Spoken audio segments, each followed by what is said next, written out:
Hey, what's up, peeps? So, spending some time on the swing with my wife, who wants to remain faceless because she's shy. She's shy. She actually is kind of shy. Um, but I figured, hey, we're swinging here on this nice little swing that we have. And see, there's like more swings, but whatever. Um, and I guess I kind of just wanted to do like our origin story with commentary with the wife. She can chip in whenever she wants. Right, honey? Do you have a wife? Oh no. Do I have a wife? I don't know. The other voice is speaking. I'm pretty sure I do, unless this is all a figment of my imagination, which, if this is all a figment of my imagination, I'm in deep trouble.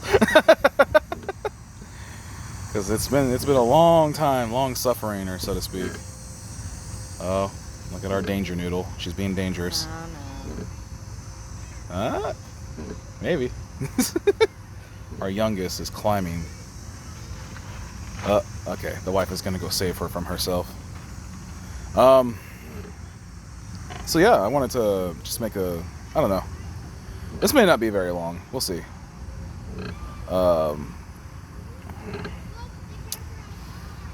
Origin story. Our origin story. I don't know. I met Corinne. What was it? 2015. Yeah.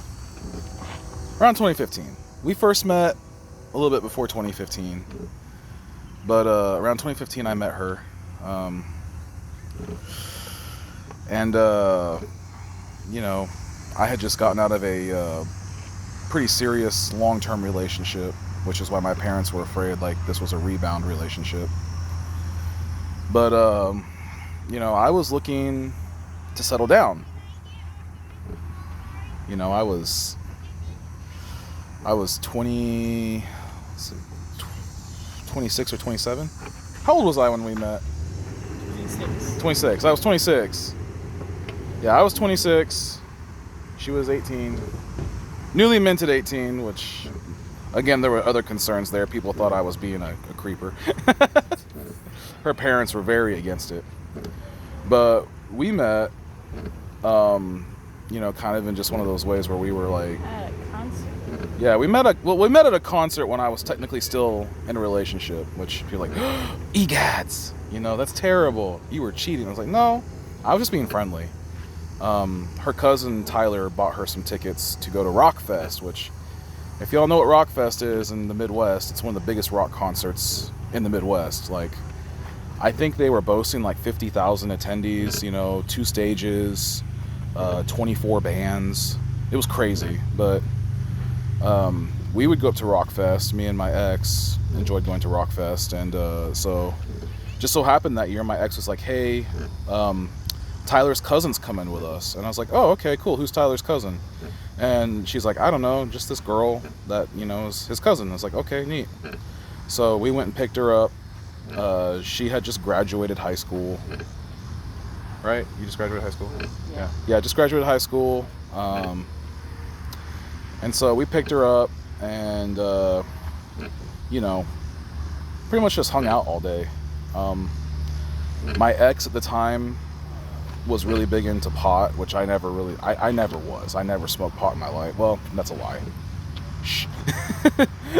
A long time ago, when I was a teenager, I may have taken a toke. There we go. There goes my CDL. Oh man, federal like that. But anyways, I was not into it, didn't like it, so she went off to go smoke with her friends. And basically that left me with Corinne, basically keeping her company, because Corinne was kind of like a deer in the headlights. She wasn't really wanting to be there, right? You weren't? I wanted to be there. It's just a lot of people do things that I wasn't comfortable with. Right. It was more of the environment. So there was a lot going on where, you know, it was like, eh. So I kept her company. We had some small conversations. I talked to her about Book of Mormon stuff because, you know, we were... Mormon, I'm Mormon. Yeah, whereas like I was not really back into the church yet. I was kind of starting to come back around. And find my religion again, or just find faith again, because I was kind of like agnostic. Like I believed in God, but I didn't have a strong, opinion on it. But I was becoming more religious again because I was driving truck at the time, or starting to drive truck. I was getting into driving truck, and there was a lot of time by myself. And so I started listening to a lot of more scripture stuff and going back into that stuff. So to keep her company, I talked with her about, some of the Book of Mormon stuff. And we just had conversations. And throughout the day, we just kind of hung out, and that was it. We said bye, I think. We friend each other on Facebook. Yeah, and that was pretty much it until about like 2 months later. I was in Texas, and you did a simple comment about the flooding because there was a lot of rain that year. Oh yeah, that's right. The shark up the highway. They were joking about the sharks up the highway. Yeah. Because Texas was flooded out, and I was just like, because I noticed you were in Texas, like you had mentioned it, like on Facebook, and I was just looking at Facebook, and so I made a joke about it. And that was pretty much it until like almost August or September. Yeah, and then we didn't talk again till a few months later. So it wasn't even like an intentional like courting or anything. It was right. Really just random comments here and there. And then I found myself one day. I was on the Dollar General account for Warner, and if any of you have ever driven semi trucks or have been on the Dollar General account, for one, Yah bless you, because that account is rough.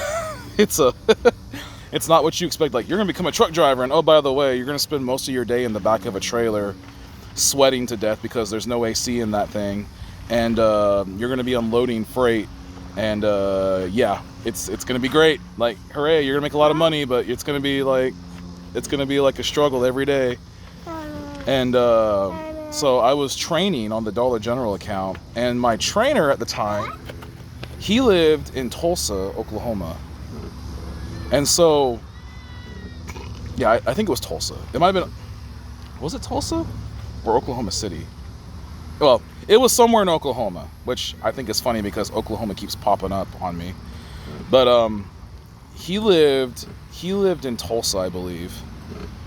And so on the weekends, when it was time for him to go home, they would set me up in a hotel. Like, he'd drop me off at a hotel nearby his place, and I would spend the weekend in a hotel, paid for by the company, but, I'd have to get my own food and stuff. And so around that time, I was basically going through a breakup with shoe fly. Don't try to, these horse flies are trying to eat me. Go away. Country life. I was in a hotel, and I was feeling particularly lonely and depressed because my relationship was going south with my ex. We had been together for pretty much 4 years at that point, almost 4 years. And it was starting to deteriorate and fall apart because of distance. And there was a lot that I didn't know then. I'm not going to drag all that into this video, but there was a lot that was going on that I didn't know about. And so it was like 11 o'clock at night? Almost midnight? It was almost midnight. It was 11 o'clock, almost midnight. And I wanted to talk to someone. I didn't care who. I just wanted to talk to anyone, like anyone that would listen to me, because I was feeling depressed, all by myself. And so I got on Facebook, and like when you're on Facebook, like little green dot will show up to say, hey, someone's online right now. None of my friends that I would have gone to were online, and there was one person online, and it was this girl that I had met barely and talked to a couple times, and I was like, you know what, I need to talk to someone. She's online, so I said, hey, can we talk? Which isn't weird for me because people usually trauma dump. People trauma dump to me all the time, strangers, and I don't care. I guess it's just I'm a trauma dump magnet. I mean, it's just a thing. I listen. I truly just listen to people, and I do give advice if warranted, but that's usually what happens. And then sometimes I never see those people again, so it wasn't a weird occurrence to me. Yeah, so in the span of a few minutes, I proceeded to basically dump out my life story to this girl that I had barely met. You know, like, I knew her and we kind of talked before, but like, we didn't know each other that way, right? And I poured everything out, man. I was pretty blunt, wasn't I? Yeah. Yeah, I was pretty blunt. I was like, my relationship's going bad. Like, I'm sad. Like, I did the thing you're not supposed to do. You know, like, just pour out. Like, as a guy, you're not supposed to pour out all your emotions like that. Like, I think that's like society's general view. And I mean, I get it. Men have to talk to other men sometimes, but you shouldn't just like, you really shouldn't just dump all your problems on a woman that you don't know. And I did that unabashedly. But I think as the conversation, like, because at first it was just messaging, and then I said, hey, can I call you? And we talked on the phone. And I think after a little while, You ran up my parents' phone bill because they had landline. landline, yeah. I ended up paying them like $250. How long did we talk that night? I don't know, but Well, yeah. because we talked a lot after that. Like, for weeks we talked. Landline, $250. But yeah, no, it was funny because, like, as the night kind of went further into, like, the wee morning hours, we started talking about likes and dislikes and, you know, what do you think about family life? And I began to realize that this girl that, you know, I had met a couple times, and, you know, we were actually very well aligned to what we believed. And so that kind of began to grow. I officially broke up with my ex about a month later. And I know some people are like, oh, that's cheating. You were cheating on her by talking to this other girl. And I was like, well, that wasn't really serious until I officially broke up with my ex. Like, I asked my ex one day, I said, hey, do you really want to have a family and children and get married? Because we had talked about marriage for a long time, and it just seemed like everything just always came up. Like, there was always like, oh, we don't have enough money, or I want to do it at this place, and, you know, I was living in sin at that point, and we were having a lot of unprotected sex, and we never got pregnant. And for me, I was kind of slightly terrified that I might be infertile but, you know, there was other stuff going on. And so I was just like, well, we've been together for 4 years, and we were, you know, doing the do without the protection the whole time. And, you know, she never got pregnant, and I was just kind of like, So I was worried, but I asked her, I was like, do you want to have children? Do you want to? And she could, by the way.